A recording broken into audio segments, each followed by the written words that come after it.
que você veio fazer aqui? Já pensou nisso?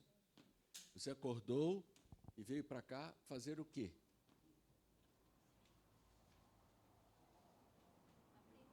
Aprender, ouvir. Mas o quê?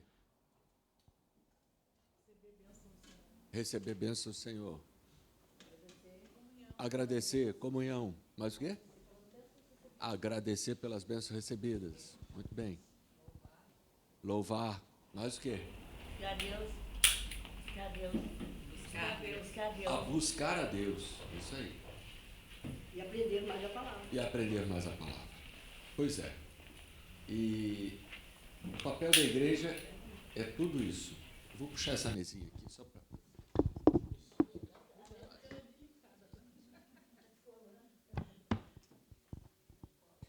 Então, esse é o objetivo da igreja. Passa por tudo isso. E aí nós vamos aprender um pouquinho sobre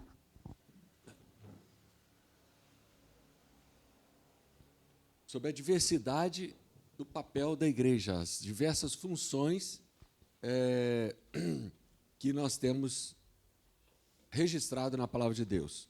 E aí diz assim, quando eu estava preparando o estudo, eu coloquei uma música para ouvir. Coincidentemente, caiu numa música, eu não sei se vocês sabem, né, da Kellen Bianca e do Gessé Aguiar. Chama assim, Por Causa Dele. Por Causa Dele. E a música assim, mas como falou o meu coração, vocês não fazem ideia. E diz assim, dentre as diversas expressões, eu não parei, eu não desisti, eu me levantei, continuo a lutar e por isso estou aqui. Então, essa palavra, ela tem assim, ela falou profundamente ao meu coração. E eu achei esse um momento muito... Essa vida no cotidiano. A gente enfrenta dificuldade, a gente enfrenta lutas, passa por decepções, desilusões, desgastes, alegrias também, não é? Momentos de comunhão, de alegria, de extrema felicidade. Mas o fato é que a vida não é simples, a vida ela não é fácil de ser vivida. A vida tem os seus desafios, tem doenças, tem dificuldades, tem problemas, tem acidentes, não é? Então, de repente, você está na sua casa e começa a ter uma goteira, e que goteira é essa? A caixa d'água está rompida, um vazamento da tubulação, aquilo entra pela tubulação e acaba trazendo dificuldades. E como que nós vamos passar por essa vida de maneira agradável a Deus? Então, a palavra de Deus é que traz para nós o recado de Deus para nós. Então, vamos pensar o seguinte, por que eu vim aqui? Eu vim aqui para crescer, para aprender a palavra de Deus, aprender mais sobre Deus. Mas como Deus falou conosco? Como que Deus falou com você? Como que Deus fala com você? Como que Deus fala com o pastor? Como Deus fala com a liderança? Através da sua palavra. Então, vamos pensar um pouquinho sobre o que quer dizer a palavra de Deus. Nós devemos ler e estudar a Bíblia porque ela nos ensina, nos repreende, nos corrige e nos educa. Então, a palavra de Deus tem muitas funções. Vou repetir. Ela ensina, ela repreende, ela corrige os nossos caminhos, ela nos educa. Então, nós estamos aqui para aprender não a concepção de mundo e de sociedade que o pastor pensa para ele, ou para a família dele. Não. Obrigado. Tira. Porque está balançando aqui. Obrigado. Então, o que acontece? Nós temos um princípio, nós temos um... isso, ótimo, muito obrigado. Nós temos um princípio, nós temos uma referência maior. E essa referência é a palavra de Deus. Tá? O que eu estou falando não está no texto aí que está sendo distribuído ainda não, tá? Então, nós temos uma referência que é a mensagem de Deus para o seu povo. Mensagem trazida ao longo de muitos anos. Você pode dizer, mas isso aqui tem muita interpretação, foi passado por muitas pessoas, está muito distante de nós, da nossa realidade. Engana-se. Nós temos muito mais fidelidade no texto bíblico que temos hoje nas nossas mãos do que muitos conceitos da filosofia, da ciência, ao longo da sua história. Então, o texto bíblico, ele foi questionado inúmeras vezes por diversas pessoas em diversas gerações distintas, e ele é a fidelidade daquilo que lá no princípio Deus trouxe para nós. Então, não tenha dúvida sobre o texto que está aqui. Uma interpretação, cada um interpretou do seu jeito. Não é bem assim, não. Tem pessoas, tem especialistas que se assentam, estudam o texto bíblico para validar esse texto, dizendo, este texto é fiel, ele é fidedigno. Então, não se iluda. Tem uma diferença, um fala amor, no outro fala caridade, um fala isso, outro fala aquilo, mas está tudo mais ou menos em torno daquilo. E hoje em dia você pode baixar no seu celular um aplicativo que você tem várias versões da Bíblia. Se você quiser, clica ali, não achei isso aqui, não ficou muito claro, muda a versão, vai ler e compartilha com as pessoas, mas o texto bíblico ele é fiel, ele é verdadeiro, ele é absolutamente inquestionável. Você pode questionar o seguinte, mas eu vou conseguir seguir o texto bíblico ou não? Aí é outra questão. Tá? Então, essa é uma questão. Então, a Bíblia é um instrumento para conhecermos a Deus. Então, qual a função da Bíblia? É um instrumento para você conhecer a Deus e nos pautarmos em nosso cotidiano. Então, você vai olhar para o texto bíblico e olhar para a sua vida no dia a dia e vai ter como referência o que a Bíblia diz e o que você precisa fazer no dia a dia. Então, o texto bíblico é uma referência para você seguir e comparar aquilo ali no cotidiano para saber se a sua vida está em consonância com o texto bíblico ou não. Então, ela nos ajuda a dar razão à nossa fé. Então, a Bíblia, ela nos ajuda a dar razão à nossa fé. E está baseada em quê? Em Jesus Cristo. Quando Jesus veio, ele validou todos os textos anteriores. Entendeu? Então, ele não anulou, ele validou tudo, dizendo, tudo que disseram é verdadeiro. E eu vou acrescentar mais. E Jesus traz para nós uma palavra do cotidiano, das reuniões simples, dos desafios naturais da vida. E aí Jesus dá o exemplo de como nós podemos nos comportar para agradarmos a Deus. Então, nós estamos aqui para fazer média com o pastor, nem com a igreja metodista, nem comigo, nem com ninguém. Nós estamos aqui para seguir juntos aquilo que Deus trouxe para cada um de nós. Tá. Aí o seguinte, essa fé está baseada em Jesus Cristo, que é o Filho de Deus e que veio ao mundo para salvar toda a pessoa que nele crê. Então, o texto bíblico, a referência, é como se fosse um bondinho. Vocês já viram um trem? Já viram um ônibus? Você está na estação. Aí vem o ônibus, abre a porta e você decide, vou entrar ou não. Aí eu vou entrar no ônibus, esse ônibus tem um destino de onde? Céu. Então você entra nesse ônibus e vai nessa caminhada junto com todo mundo no ônibus, vai uma galera ali fazendo bagunça, pulando e tal, não sei o que, um puxando o cabelo do outro, empurrando, cutucando, deixando o outro dormir e tudo. Mas o objetivo é esse veículo nos levar até o céu. Tá bom? Então esse é o propósito. Nós estamos aqui para buscar a salvação, viver bem, aprender, para chegar no destino final, que é o reino de Deus. Tá? Por meio dos escritos bíblicos, aprendemos a vivenciar o quê? A simplicidade do Evangelho. Isso não é complexo, isso não é difícil, é muito simples, mas precisa ter humildade de coração. Não adianta ficar filosofando, ficar complicando, ficar elucubrando várias questões. O Evangelho é simples. Crê no Senhor Jesus e será o quê? Salvo? Salvo de quê? Salvo de quê? Do pecado e da morte. Da morte definitiva. Então, quem acha que está ficando velho, como eu, está muito enganado. Nós estamos no caminho dos mortais. Você vai morrer.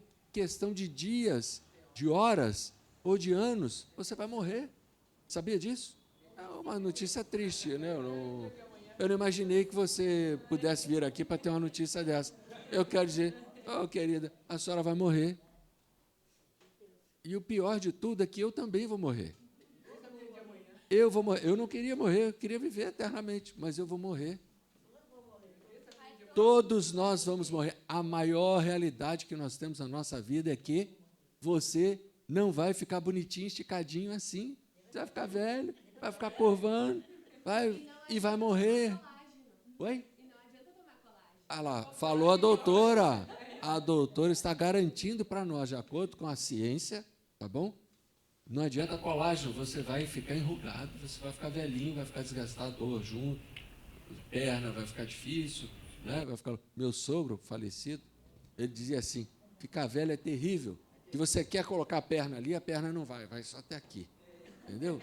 Então, ficar velho é terrível, e é mesmo, porque vai te limitando, né?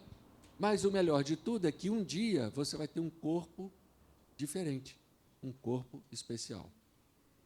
E aí nós todos vamos ter um corpo restaurado, né? Como diz o texto bíblico lá, pastor.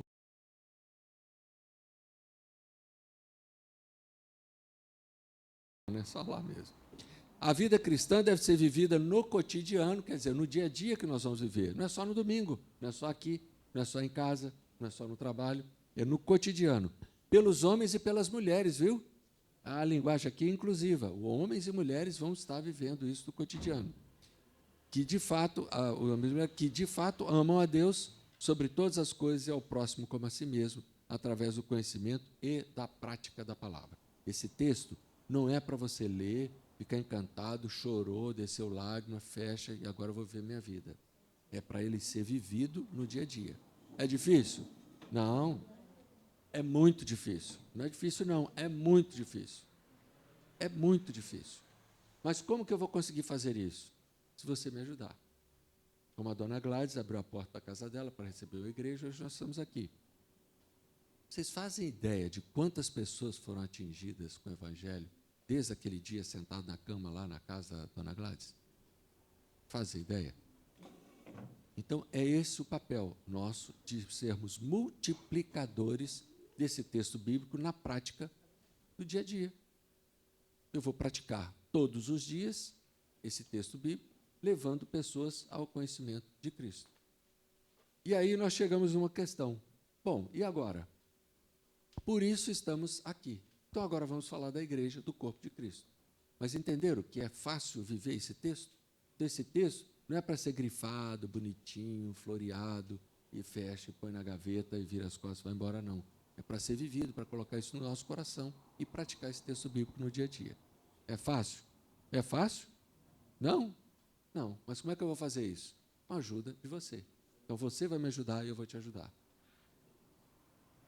Fala, irmão, pode falar. Vontade de Deus, ministrar a palavra. Mas ministrar a palavra é uma coisa, mas o pior é viver a palavra. Ali que está o desafio. Porque fala para a gente amar o inimigo, não dá, né? É demais, né? Não? É pesado, é ruim, né? O cara acabou de te assaltar e você tem que amar esse cara, né? É ruim, né? Não é bom, não. Pois é. Mas é o que diz a Bíblia. Nós temos que fazer isso. Aí a lição de hoje diz assim, a lição número 11, uma revista muito bonita e tal, não sei o quê, diz assim, ser igreja, um grande desafio. Então, se desafio é viver a palavra de Deus, agora vamos viver o desafio da palavra de Deus dentro da igreja. E diz assim, lá em 1 Coríntios 12, 12. 1 Coríntios 12, 12. Eu escrevi aqui o texto todo para não ter que manusear as duas coisas, mas não contava que teria uma mesinha. Mas diz assim, 1 Coríntios 12, 12. A unidade orgânica da igreja, é o título da minha Bíblia. Lá em Coríntios 12, 12, diz assim, porque assim como o corpo é um e tem muitos membros, e todos os membros, sendo muitos, constituem um só corpo, assim também com respeito a Cristo. Então, aqui está falando da diversidade, que o corpo é um e tem muitos membros. Se o corpo é um só e tem muitos membros, nós estamos todos juntos, nós estamos todos ligados. Nós estamos interligados, que é muito mais do que ligado. Ligado você pode estar colado, o interligado é um se relacionando com o outro. Tá? Então, esse é a explicação que nós temos, a simbologia que Paulo está trazendo para a igreja de Corinto. E aí, depois o 13. Vocês estão com a Bíblia aberta aí? Não. Quem tem Bíblia? Tem algum crente aí? Quando eu vinha para cá, minha mulher falou assim, não vai levar a Bíblia, não? Falei, vou, Neida, está aqui no celular. Não, leva a Bíblia. Então, trouxe a Bíblia aqui. Mas já estava escrito o texto bíblico aí. Mas é bom a gente ter a Bíblia. Grifar. Bíblia não é um livrinho para você deixar ele bonitinho, não. É para você marcar, rabiscar, grifar, destacar aqueles textos que falam mais ao seu coração, para que você, de tempos em tempos, possa rever esse texto. Eu fui perguntar à minha mãe, filho de crente não é crentinho, não, né? Filho de crente não é crentinho. Filho de peixe é peixinho, filho de cachorro é cachorrinho, filho de gato é gatinho, mas filho de crente não é crentinho. Mas a minha mãe, que me ensinou a palavra de Deus, através da sua Bíblia, eu fui perguntar a ela, mãe, a senhora já leu quantas vezes a Bíblia? Ah, meu filho, eu já li umas 15 vezes. 15 vezes, mãe? É, depois eu parei de contar. Então, até 15 ela contou. E a Bíblia que eu emprestei ao Elias, uma Bíblia muito legal, cronológica, foi a última Bíblia que ela leu. E é muito interessante. Então, nós temos que ler a Bíblia várias vezes, rabisca, compra outra Bíblia, lê outra Bíblia, não é? Mas não deixa de se alimentar com a palavra de Deus. Mas, então, 1 Coríntios 12, agora, o versículo 13, diz assim, pois em um só Espírito, todos nós fomos batizados em um corpo, quer judeus, quer gregos, quer escravos, quer livres, e a todos nós foi dado beber de um só Espírito. Então, é um só Espírito, um só corpo, um só batismo, uma só fé, um só Salvador. Mas são 12 discípulos, são 12 tribos, são pessoas diferentes, pessoas isoladamente, individuais, mas que vão viver em conjunto. Então, esse é o espírito de andarmos todos nós juntos. Por isso que a gente se mete na vida dos outros, não é? A gente chega assim, você está triste hoje, né? O que houve, irmão? Você está triste? É, pois é. Mas por que a gente faz isso? Porque quando um membro não está bem, nós temos que sentir a dor do outro. Senão, nós não estamos interligados. Então, o objetivo é você estar ligado e se relacionando um com o outro. Quando a irmã traz o pão, né, cheiroso e tal, não é igual ao meu, não. O meu é mais cheiroso do que o dela, tá? Mas é bom também, você já viu, né? Não é tão bom quanto o dela, né? Mas, então, quando a irmã traz um pão para nós, e tudo, a gente desfruta daquele pão. Mas quando ela está triste, a gente tem que estar desfrutando também compartilhando essa tristeza que a irmã está. Então, por isso que a gente tem que ter, na liberdade do Espírito, com brandura, com mansidão, com sabedoria, perguntar à pessoa, vem cá, como é que você está se sentindo hoje? Você está bem? Está vendo que você está triste? Não é? Então, isso vai nos animando na caminhada. Esse é o objetivo do texto. Vamos para o 14. Porque também o corpo não é um só membro. Então, não é um só membro nesse corpo, mas muitos. São muitos membros. São muitas partes desse corpo. E aí o negócio vai complicando. Eu precisava da doutora aqui, mas está ali o doutor, para nos ajudar depois a entender. Porque no 14, porque também o corpo, já falei, 15 agora, se disser o pé, porque não sou mão, não sou do corpo, nem por isso deixa de ser do corpo. Então, se o pé fala, como eu não sou mão, eu não sou do corpo. Aí é o pé falando para a mão, eu estou aqui embaixo, né, perto dessa poeira, nessas pedras todas e tal, e você está em cima todo bonitinho, limpinho e tal, balançando a mão para um lado para o outro e tal, e eu estou aqui carregando todos vocês. Então, o pé pode dizer isso da mão? Não. Então, o pé pode falar que, mesmo estando longe da mão, eu não sou desse corpo, eu faço parte do corpo. Não é? Então, 16, se o ouvido disser, porque não sou olho, não sou do corpo, nem por isso deixa de ser do corpo. 17, se todo o corpo fosse olho, onde estaria o ouvido? Se todo fosse ouvido, onde estaria o olfato? Gente, olha a riqueza de detalhes que ele está falando aqui para nós. Só que a gente passa batida, olho, corpo, isso eu tenho, não quero nem ver. Mas pensa disso no dia a dia, olhando para a sua igreja, na sua comunidade. na sua família. Na sua família. Às vezes a gente fala muito de igreja, igreja, igreja. Nós temos uma grande igreja que é a nossa família, a nossa casa. Então lá nós temos também papéis diferentes. Cada um vai fazer uma coisa, mas todos vão estar juntos, unidos, de uma forma. Não, vamos lá, o 18 agora. Mas Deus dispôs os membros, colocando cada um deles no corpo, como lhe aprouve. Então, Deus que estabeleceu essas coisas. Tá? Então, não cabe você ficar questionando. Agora, o 19. 19. Se todos, porém, fossem um só membro, onde estaria o corpo? 20 agora. O certo é que há muitos membros, mas um só corpo. Claro, meu irmão. Conta para a gente.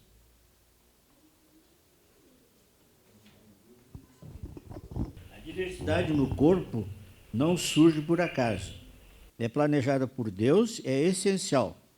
Por isso não deve existir inveja, vanglória, timidez, preguiça ou ambição. Precisa falar mais? Acho que a gente já pode ir embora, né? Não é? Então não pode haver essa série de coisas. Aí, se não tiver isso, a igreja vai ser boa, né? Não tem ambição, não tem preguiça, não tem inveja. Mas o que, irmão? Fala aí.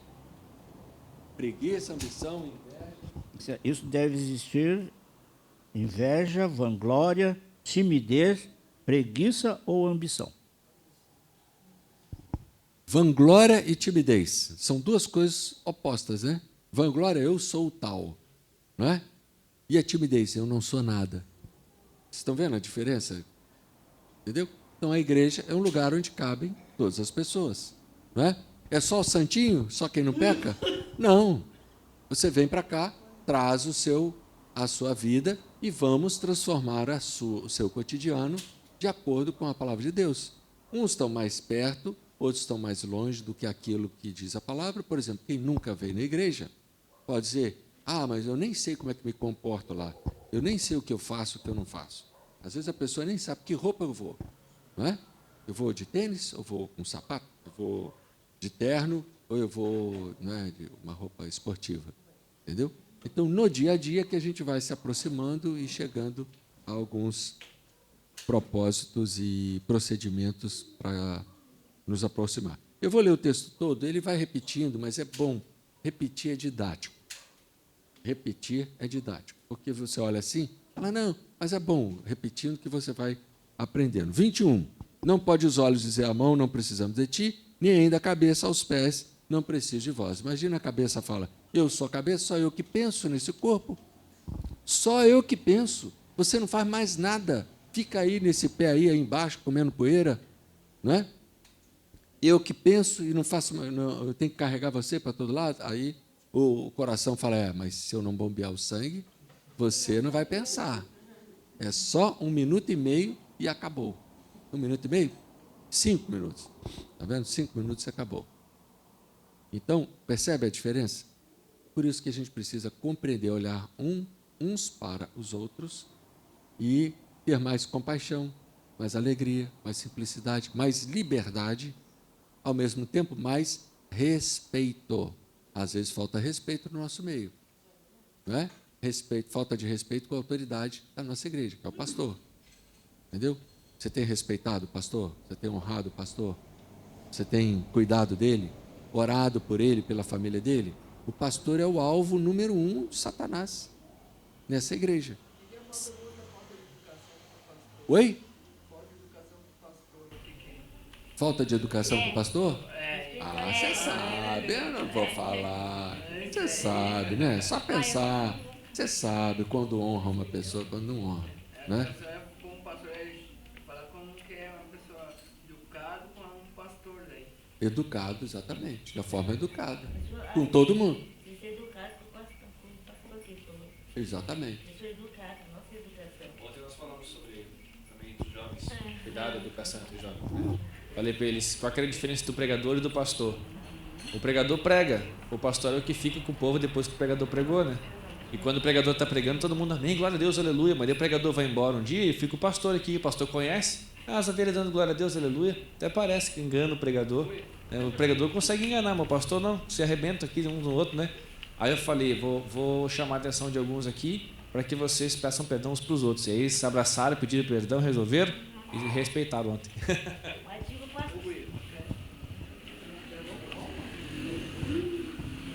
Muito bem. Então vamos lá. Eu vou ler rapidinho agora, porque depois ele fala, não preciso de vós. Pelo contrário, os membros do corpo que parecem ser mais fracos são necessários. E os que parecem menos dignos do corpo, a estes damos muito maior honra. Também os que em nós não são decorosos, revestimos de especial honra. Mas os nossos membros nobres não têm necessidade disso. Contudo, Deus coordenou o corpo, concedendo muito mais honra àquilo que menos tinha. Então, vocês estão vendo? A gente acha que aquele que está lá na frente, que está pregando, que está trazendo o estudo hoje, que está para vocês é melhor do que vocês? Não é não. Você está enganado. Então, a Deus, às vezes, reveste muito mais de honra os membros pequenos, simples, humildes, do que os notáveis. Tá? Então, mas os nossos membros nomes não... 25. Para que não haja divisão no corpo, pelo contrário, cooperem os membros com igual cuidado em favor uns dos outros. Então, vou repetir. Para que não haja divisão no corpo, cooperem com os membros de igual cuidado uns para com os outros. De maneira que, se um membro sofre, todos sofrem com ele, e se um deles é honrado, todos se regozijam com ele. Ora, terminando, o texto aqui é destacado. Ora, vós sois corpos de Cristo e individualmente membros desse corpo. Então, nós somos indivíduos, cada um tem a sua individualidade, tem o seu modo de ser, o seu modo de fazer, o seu modo de caminhar, o seu modo de vestir, o seu modo de proceder. Mas todos nós fazemos parte desse mesmo corpo. Bom, dito isso, a igreja é a comunidade de homens e mulheres fiéis ao Senhor, e é um organismo vivo que, pelo mover do Espírito Santo, é transformado em uma comunidade de missão e serviço. Então, quem vai moldar o jeito dessa igreja ser é o Espírito Santo de Deus. Você acha que é pouco? Não é não, é o Espírito Santo de Deus. Agora, até que ponto você tem dado liberdade para que o Espírito Santo de Deus mova e molde essa igreja? Até que ponto você está aberto para que o Espírito Santo de Deus produza mudança em você? Será que o Espírito Santo está falando com você que precisa mudar alguma coisa e você não tem mudado?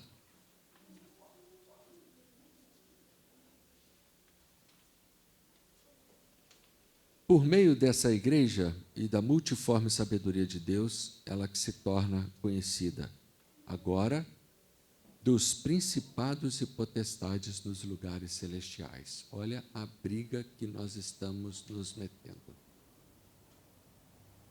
Então, essa igreja, com a ação do Espírito Santo, ela vai, na multiforme sabedoria de Deus, se tornar conhecida. E também aos principados e potestades nos lugares celestiais. Essa é a razão, quando o pastor fala que ora pela macumba ali da esquina, nós estamos lidando nas regiões espirituais. Não precisa nem ir lá olhar, entendeu? Mas daqui nós podemos guerrear e dizer, não admitimos macumba neste quarteirão. Esse é o lugar abençoado, separado por Deus.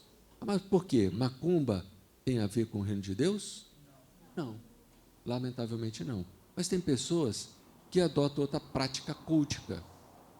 Deixa eles lá, mas aqui não. Entendeu?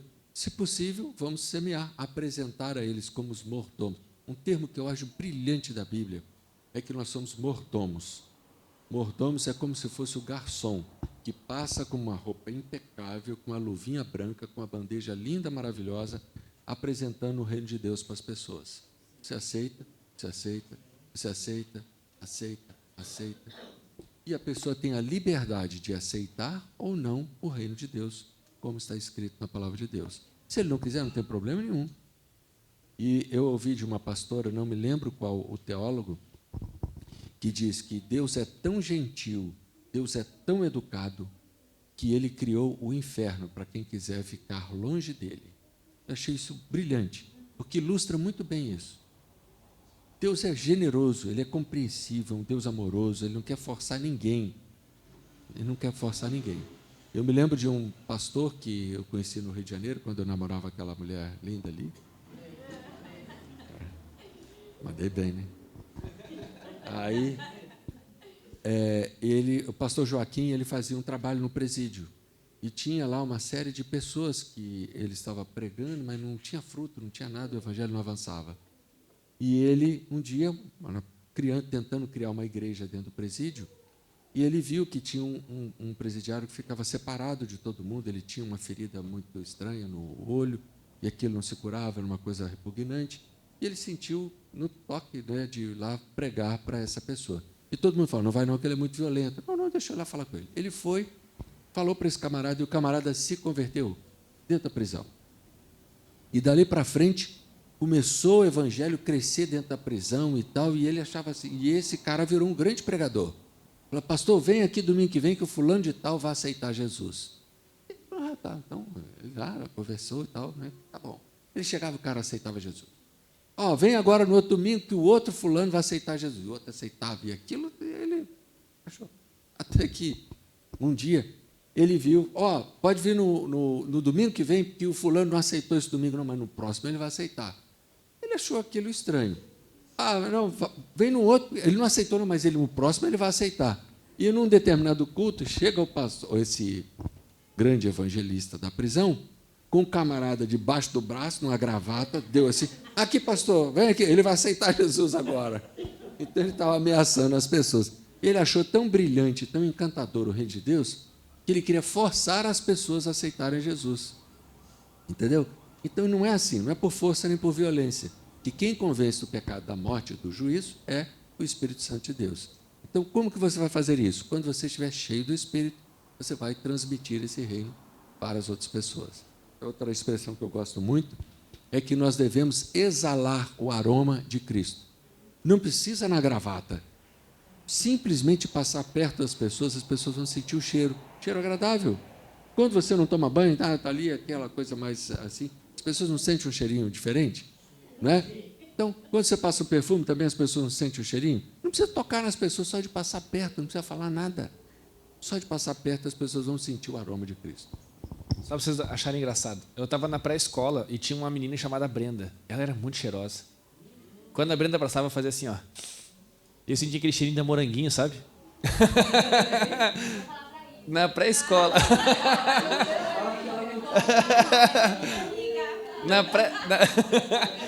Na pré-escola. Aí eu senti o cheirinho, né? E quando falo do nome de Cristo, eu penso isso, né? E quando passa, as pessoas dizem, nossa, como é bom, né? Como é bom estar com essa pessoa. Eu lembro até hoje da Brenda. Cheirinho de moranguinho. Precisamos ter o cheiro de Cristo, né? Por isso tem alguns cheiros, quando passa, a gente até espirra, né? Eu que tenho rinite, no inverno, quando vem o pessoal, começa o inverno, o pessoal tira os agasalhos do armário, meu Deus, aquilo eu padeço. Mas então, diferentes posturas e comportamentos de igrejas, algumas das quais fogem dos princípios bíblicos e perdendo a identidade de igreja séria e comprometida com o reino de Deus e seu evangelho. Então, existem igrejas que estão um pouco distantes desse papel. E nós temos que ter esse cuidado de estarmos ancorados, amarrados no evangelho genuíno de Cristo. Nós não podemos desviar disso de jeito nenhum. Porque tudo que Deus tinha para você, o meu sonho é ouvir Deus falando comigo. É mesmo? Vamos sonhar agora? Aqui o que Deus queria falar com você, está escrito aqui. Não precisa ir longe, não precisa sonhar. Entendeu? Tudo que Deus tinha para nós está escrito aqui. Entendeu? Então você não precisa ir longe, não precisa ter sonhos maravilhosos, tudo é bom ter, né? Mas tudo que Deus tinha para fazer está aqui. Esse é o manual do Criador. É o manual do proprietário. Manda, meu irmão. Uma pergunta, porque eu tenho o meu sonho, né? Tem o seu sonho. Sonho espiritual, né? Sonho. Na igreja. Sim. O meu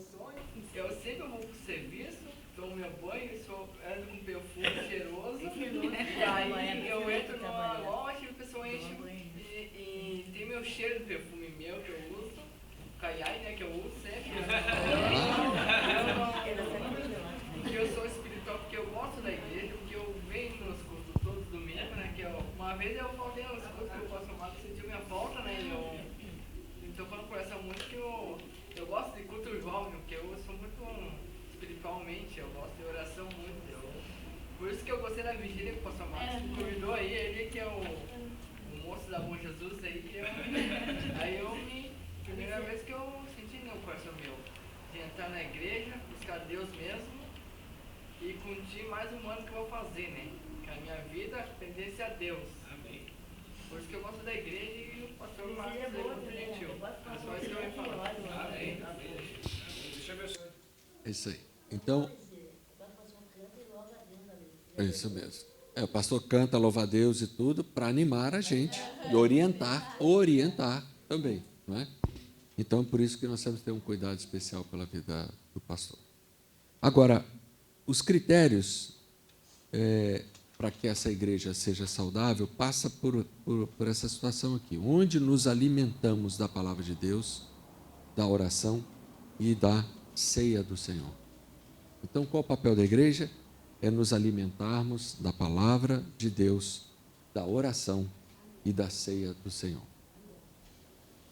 Desde os primórdios, os cristãos se reúnem para orar, repartir o pão e estudar a Bíblia, ouvir e aprender uns com os outros, a nos aproximarmos de Deus, a suprir nossas carências humanas e nos religarmos ao nosso Criador, Deus, que é a nossa fonte de vida. Então, nós estamos aqui para nos alimentar da fonte de vida, juntos, para crescermos e nos auxiliarmos. Numa reunião pesada que nós tivemos nessa salinha aqui do lado, eu usei a seguinte expressão: eu quero que vocês me levem para os céus, me arrastando pelos cabelos, mas não me deixem de fora. Não me deixem de fora. O papel da igreja é passar pelos problemas. Nós vamos ter problemas. Nós temos que enfrentar esses problemas juntos. Nós temos que levar uns aos outros para o céu. Vocês estão autorizados a me levar para o céu, arrastando pelo cabelo. Entendeu? Isso é muito sério. Porque quando você vê uma pessoa, eu já tive uma pessoa da família que morreu afastado de Deus. Eu chorei loucamente, desesperadamente no velório dessa pessoa, porque eu imaginei que eu pudesse fazer mais, apesar de já ter feito muitas coisas inomináveis por essa pessoa. Mas é uma escolha. Mas às vezes é uma debilidade, é uma palavra difícil, que é uma fraqueza que a pessoa tem. A pessoa está inclinada ao mal. Ela se inclina para o mal. Na verdade, todos nós somos assim, mas tem umas pessoas que são mais fracas do que as outras. Tem umas pessoas que precisam de ajuda. Entendeu? Tem pessoas que precisam ser carregadas nas costas. Mas tudo bem, se tiver que fazer isso, carrega nas costas. Se tiver que arrastar pelo cabelo, arraste pelo cabelo, mas não deixe de fora. Porque a Bíblia diz, essa vida está determinada a uma só vida. Depois disso, a morte, e vem o juízo. Então, quem acha que vai reencarnar, pode esperar, mas é uma grande decepção. Entendeu? Não vai ter isso. Uma vez eu perguntei, brincando com um colega de faculdade, aí ele falou assim, você fica aí gastando dinheiro e tal, cuidando da igreja, perdendo tempo e tal, não sei o quê. E se morrer e não tiver nada, nem um céu, não existir céu, não tiver nada depois da morte? Eu falei com ele, rapaz, de fato vai ser muito triste. Mas pelo menos eu tive uma vida digna, justa, reta, tranquila, honesta, uma vida, procurei ter uma vida boa. Mas minha consciência está tranquila, eu fiz o meu papel, tive uma vida boa, me esforcei para fazer o que é certo. Mas se não morrer, não tiver nada, tá bom, pelo menos vivi bem. Agora eu vou te falar uma coisa. E se tiver céu? E tiver inferno? E você morreu, teve essa vida boa, né? E tal, não sei o quê, do jeito que você quis. Não se preocupou com nada disso? E tem céu e tem inferno. Só que, meu amigo, você não vai poder voltar. E aí você vai para onde? Para o inferno. Porque não se dedicou, não teve oportunidade. É diferente de pessoas que não tiveram oportunidades, entendeu? Mas teve oportunidade e optou por não ir para o céu. Esse Deus generoso criou o inferno. Quem quer ficar longe dele? É muito justo isso. Isso é muito adequado. Porque se tem só céu e inferno, Deus não quer que você vá para o inferno. Mas se você quer ficar longe dele, ele rotulou isso, ele deu um nome, batizou isso de inferno. Ficar longe de Deus, afastado de Deus, para ter a sua vida independente. Pois não, Fábio? Gostaria de fazer uma contribuição também que surgiu ontem. Com licença. Eu queria contribuir também nesse sentido em relação a ontem, o que foi trazido, né, durante o nosso curso, porque ontem a gente abriu um momento para os jovens falar, né? Então foi um momento muito abençoado. E aí alguns jovens trouxeram a questão da brasa, né? Tipo assim, chegou um determinado tempo que a gente estava queimando, e Deus falando, e o povo vindo, acrescentando. Daí, de repente, um casa, sai, né? O outro começa a faculdade, sai, e aí todo mundo esfria, todo mundo sai. E aí, nesse ponto, até Deus trouxe ao nosso coração a analogia da brasa, né? Tipo assim, o fogo ele não vai queimar sempre, né? E aí vem as dificuldades na igreja. E aonde a gente faz o quê? A gente começa a virar brasa.